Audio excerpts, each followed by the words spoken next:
I am stressed. My short size short. Your shorts are not that short. They are short. Who was the last guest on the show? It was Stevie Chu. Stevie Chu, if there's one thing you want to take away from this video, is that Stevie loves my short shorts. He loves it so much. Here's...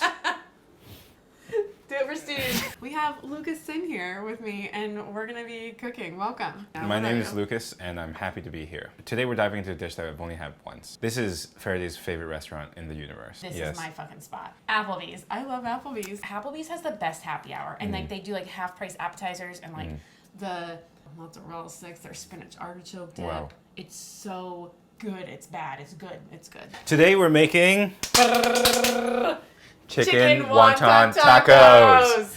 So the idea is we owe a lot as immigrants to the great Asian American fusion of the 1980s onwards, I think. And there are a couple of really important dishes, including the quinoa chicken salad, shout out Wolfgang Puck. And this chicken wonton taco follows in that lineage. It's difficult to pinpoint where these flavor profiles come from, as in which country or which tradition of cooking. But all in all, they've become this vague, delicious, gloopy, sweet and sour mix that I think makes this dish so good. This is our homage to that dish. It's with my favorite family-friendly Farideh. Eating good in the neighborhood. Components of this recipe-wise, first is the chicken. We're going to be marinating that chicken, sweet and sour. The second is going to be the taco itself, which we need to figure out how to make because we have not made this before. It's a crispy wonton shell that becomes a hard shell taco, and then a little bit of a delicious slaw over the top. Yeah. Simple. It's very easy, and I feel like we're too intelligent people. Am I giving us more credit than we deserve? I think you totally are. If Steve and I can make lo mein into tiny, that was insane. We can do this. Okay, you can cut the chicken, and I will build a really quick marinade. Cool? Do you have any ginger? Oh, it's on that shelf, I think. Oh, right there, I see it. It's old. I bet you that shit is disgusting. Farideh classically has been dry aging ginger in her in her condiment cupboard. Best by June 2016. And there is a Cantonese saying, 薑越老越辣, which means the older the ginger, the spicier. And it actually specifically is supposed to be for a description for people's personalities. It's like the older you get, the spicier and the sassier you get. Yo, I love that. Okay, so marinade, Chinese, Asian-ish marinades. The first things first is that it's all about ratios and none of it really matters. We're going to use a little bit of oyster sauce for body. What I like about oyster sauce, if you didn't know about it already, is that oyster sauce is basically oyster soup that's reduced. A guy is making oyster soup. He farms oysters. He keeps it on the stove for a little bit too long. It over-reduces. It turns brown. He's like, oh, wait, this is delicious, because he then adds a bunch of things like sugar and soy and stuff to it. The recipe has changed a little bit since then, but that's essentially what it is. It's like a distilled essence of the oyster. Some people in Southeast Asia refer to this bottle as Boat Lady because of her, but this is still basically supposed to be the original recipe. We're going to give it a little bit of fish sauce just to up the umami-ness here. Soy sauce is the basis of our sodium. With everything that's salty in here between the oyster, the fish, and the soy, we probably won't need any salt. A little bit less marinade than you think. And we're also going to be using garlic and ginger powder. In my opinion, from my vast amounts of fast casual, sandbagging, not doing things seriously experience, garlic and ginger powder are great in marinades, especially because we're going to be stir frying or searing off this chicken. It's going to have a large amount of sugar in there already. We don't want it to burn, and burnt fresh garlic just sucks. We're going to dig through here a little bit of mirin for sweetness. Oh, Worcestershire would be fun. A little bit of hot sauce. What's happening? Mom said delicious plus delicious equals delicious. And you know what else we should put in here is a Coca-Cola for that sweetness. Because all we're looking is sweet and savory here. Just a little bit. There's a bit of acidity that will help break down the chicken too. Oh, vermouth. Ooh.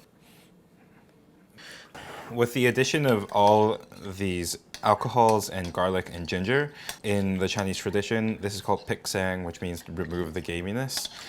Just not a huge fan of that raw meat, bloody albumin blood flavor. So a lot of these aromatics are going to help cover that up and get rid of that gaminess. There you go. Chicken on in. I love using my hands. They're clean-ish. Last little tiny thing, because we're not marinating for so long, we're going to go a tiny, tiny bit of baking soda. Baking soda has the unfortunate side effect of tasting a little bit soapy. 1/8 of a teaspoon, maybe, something like that. A lot less than you think. It's also chicken thigh, right? Yeah, it's chicken thigh. It's tender. Plenty anyway. tender. Yeah. This is marinated. I'm gonna wash my hands, and then we should do the taco shells. Let's make taco shells. Taco shells. Wonton skins. A lot of bloggers have done the like copycat Applebee's chicken wonton taco recipes. And what they do to get them crispy is they like drape it over the sides of like a pan. So I guess we just do that. Yeah. So we're gonna bake them because I think the other way to do this is to probably fry them in oil. But then how do you set the shape, you know? Yeah, exactly. How do they make real hard shell tacos? Anyway, there's a lot of science that goes into engineering things, such as the ones at Applebee's. So we're just doing an approximation. I think we should oil the bottom. Oil the pan. The pan. So it doesn't stick. Do it. Okay. Sweet. So yeah, let's just drape it. Yeah. Okay, so this is gonna go into the oven. I got you. See this? Go ahead. I can't do showing it. your I butt? don't. Yeah. I don't This have is any. for you, Steve. You know what the great news is? I just realized there's no way to take that out without crushing the wontons. Oh no! Wait, I have an idea. Take it out real quick. Oh, onto a tray. Yeah. Cool. There, that's the smart way to do it.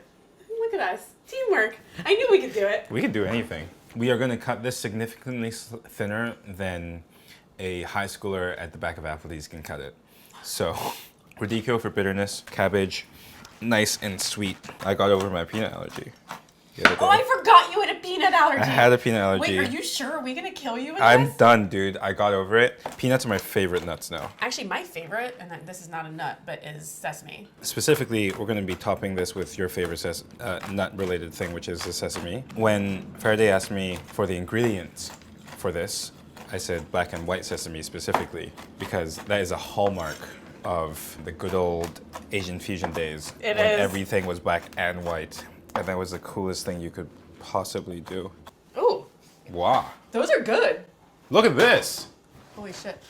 Also, though, are they too tight? You're looking for golden, crispy, evenly cooked tacos that fit maybe more than half a bite of chicken. Oh my god. Objective, failure. Oh. Do we have anything with a wider rim? Yeah, we do. Crispy though. This did not work, clearly. Our mediocrity is part of the charm.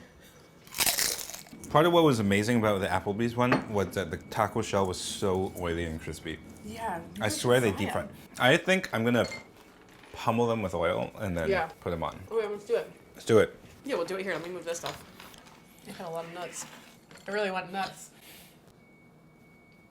Back to this. So the wontons didn't really quite work out. I think what we do, should I try brushing off some of this stuff?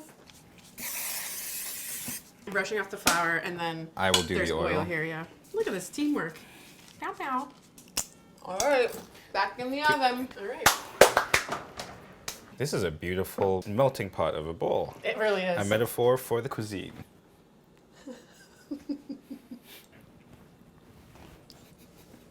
We're making a sesame dressing today. Typical Western style ratios are 1 to 3, but we're gonna throw a couple of other ingredients in there to make it a little bit more of a genuine Chinese vinaigrette. My favorite ratio for Chinese vinaigrettes is 3-3-1-1, and 3 is oil, 3 soy sauce, 1 sugar, 1 vinegar. That's how we balance things out. So we can start with that as a starting point and then add our mustard and honey that's going to take into that honey mustard direction that is so favored by QSRs, and a little bit of sesame tahini to remind us that it is a genuine sesame dressing.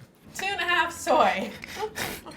Oh, 3. 2.5, 3 soy. And anyway, it doesn't matter. Forget what I said about ratios. Nothing is true. Nothing is real. Matters. Half a teaspoon. I think tahini falls to that oil category, so let's go 2 spoons of that. So 3, 2, 3, 2. Honey, sweetness, maybe a dollop of that mustard. The color looks about right. Yeah. Too much sesame oil. Is it good? Sour? I think it needs to be sweeter. It needs a bit more. What if you put like lime juice or like a Oh little bit yeah, more yeah, of the yeah. I rice totally vinegar? forgot about this. Yeah. Ooh. Yeah. Yeah, it's good. Better. A little bit of peanut butter. Wow. Never have I seen this many ingredients in one dressing. This is good. All right. We're getting there. We're getting All I have to do is cook the chicken the chicken. And the things are almost done. The shells. Hopefully they work this time. Wait, let's see. I think it's done. I think Yes! that actually worked. That's not nothing. Be cool with it. Over here. We're gonna cook our chicken. Oh, I need to make us our Long Island iced teas. When should we have those now? Ooh. Good caramelization. Ooh. Good. Tender, juicy little bits. That's the good stuff. Yeah, I think so. Cool. Beautiful. I sort of had doubts about us. I never did once. Oh, that was good. Yeah. Bah. Bah. Yes.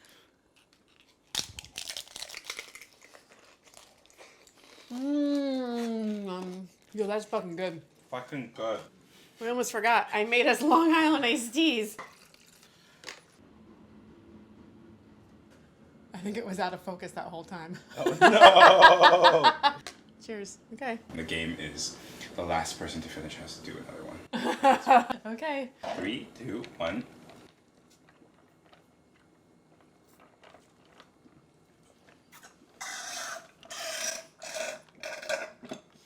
Delicious. I'm not even halfway. I got so cold in my brain. It's gonna be a long day. I will not make you drink all of this. Oh, I'm finishing it. Look, I'm sweating right now. This guy's a professional over here. I'm very good at this. Some might say better than Eric Z. Now I am going to be lit. Mucho. Ah, mucho Lit. lit. Oh my god, I'm drunk. I'm drunk too. Oh, I feel it in my chest. Excuse me. Bueno. Should we go to Applebee's after this? I would love to go to Applebee's with you. I'm so drunk. Cut. We're done. Ow. This is done.